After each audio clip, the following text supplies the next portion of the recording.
Assalamualaikum warahmatullahi wabarakatuh. Nama saya Ahmad Fakih dari kelas KPI 4D NIM 221330108. Di sini saya akan mengulas materi pada pertemuan kemarin, yaitu teknik penulisan jurnal ilmiah pada mata kuliah penulisan berita dan artikel yang diampu oleh Bapak Dr. Adi Kusuma. Pada teknik penulisan jurnal ilmiah, yang pertama itu ada ciri-ciri artikel. Nah, dalam ciri-ciri artikel dalam teknik penulisan jurnal ilmiah itu yang pertama ada objektif, kedua ada rasional, ketiga ada kritis, dan yang keempat ada pembaharu. Yaitu ada proses penulisan. Nah, dalam proses penulisan itu, langkah awal yang harus kita ambil adalah pra-penulisan.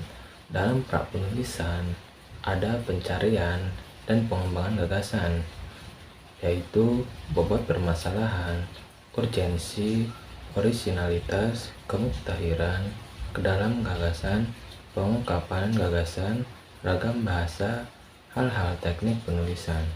Selanjutnya itu ada pemahaman metode. Dalam teknik penulisan jurnal ilmiah ada dua metode.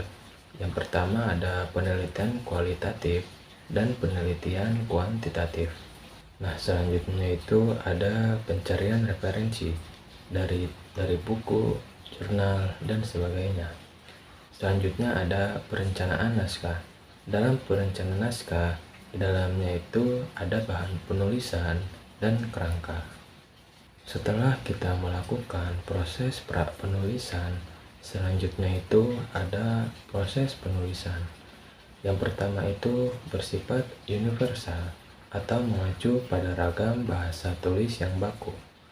Nah, terus gaya bahasa selingkung.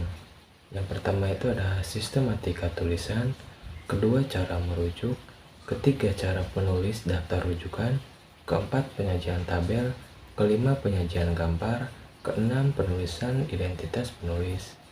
Selanjutnya ada anatomi penulisan. Dalam anatomi penulisan itu di dalamnya itu harus ada judul, kedua ada nama penulis, abstrak, kata kunci, pendahuluan, landasan teoritis atau empiris. Selanjutnya ada metode, hasil dan pembahasan, simpulan dan saran, dan yang terakhir ada daftar pustaka. Selanjutnya dalam proses penulisan ada abstrak.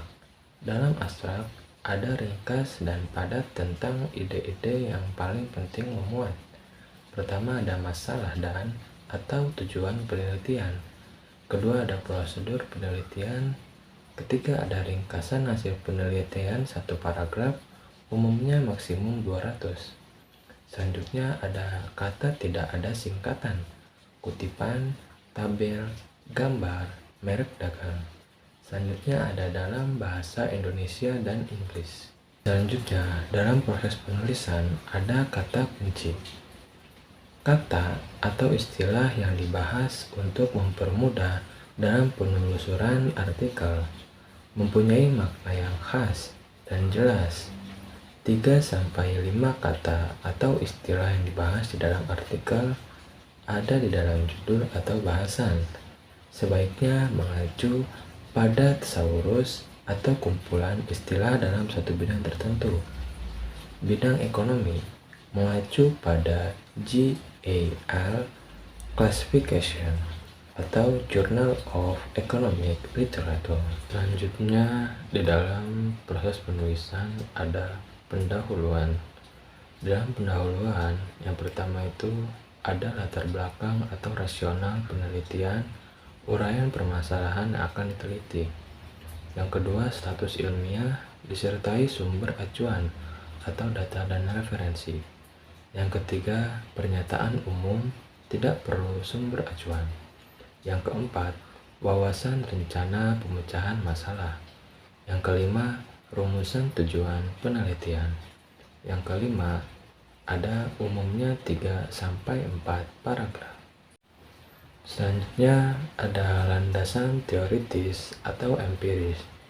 Dalam landasan teoritis atau empiris berisi teori maupun konsep utama yang digunakan dalam penelitian. Selanjutnya ada studi terdahulu yang relevan dengan penelitian.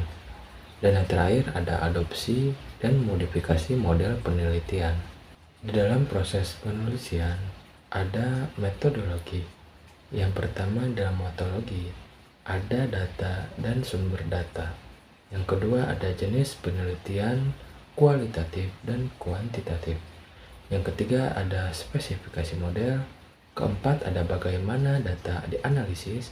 Kelima ada adopsi dan modifikasi metode ditulis sumbernya. Jika ada modifikasi harus dijelaskan. Yang kelima ada bahan analisis, cara penarikan sampel, prosedur analisis, pengumpulan data, cara perhitungan atau analisis sampai diperoleh hasil terolah diuraikan dengan terperinci. Selanjutnya ada hasil dan pembahasan. Di dalam hasil dan pembahasan terdapat uraian mengenai hasil dan analisis. Pembahasan merupakan bagian utama artikel ilmiah. Yang pertama ada penyajian bersistem. Kedua, diperjelas dengan ilustrasi, tabel dan gambar. Ketiga, tabel dan gambar sederhana. Keempat, data ilustrasi harus ditafsirkan dalam uraian dengan memperhatikan masalah. Di dalam proses penulisan ada kesimpulan dan saran. Yang pertama, bukan copas dari pembahasan. Kedua, ada pernyataan pendek atau generalisasi dari temuan. Ketiga, memuat jawaban atas pertanyaan penelitian. Keempat, berupa deskriptif, bukan numerik. Kelima, memuat implikasi temuan penelitian, saran yang bersifat praktis, pengembangan teori, dan arah penelitian lanjutan. Dan yang terakhir, pada proses penulisan ada daftar pustaka. Dalam daftar pustaka, yang pertama harus lengkap sesuai rujukan dalam teks. Kedua, tata cara penulisan mengacu pada aturan jurnal yang bersangkutan. Proses penulisan ada namanya pasca penulisan. Di dalam pasca penulisan, yang pertama ada revisi naskah.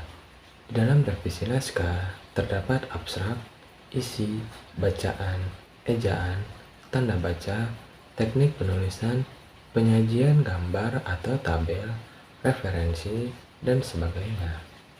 Selanjutnya ada penyuntingan naskah. Dalam penyuntingan naskah ada yang pertama itu untuk memperkecil kelemahan dan kesalahan draft. Selanjutnya ada publikasi. Dalam publikasi terdapat nama berkala, kelembagaan penerbit, penyunting, kemantapan penampilan, gaya penulisan, substansi keberkalaan, kewajiban pasca terbit, dan sebagainya. Selanjutnya ada contoh-contoh jurnal. Contoh-contoh jurnal yang sudah terpublikasi ada dua, yaitu nasional dan internasional. Sekian yang bisa saya sampaikan, kurang dan lebihnya mohon dimaafkan. Wassalamualaikum warahmatullahi wabarakatuh.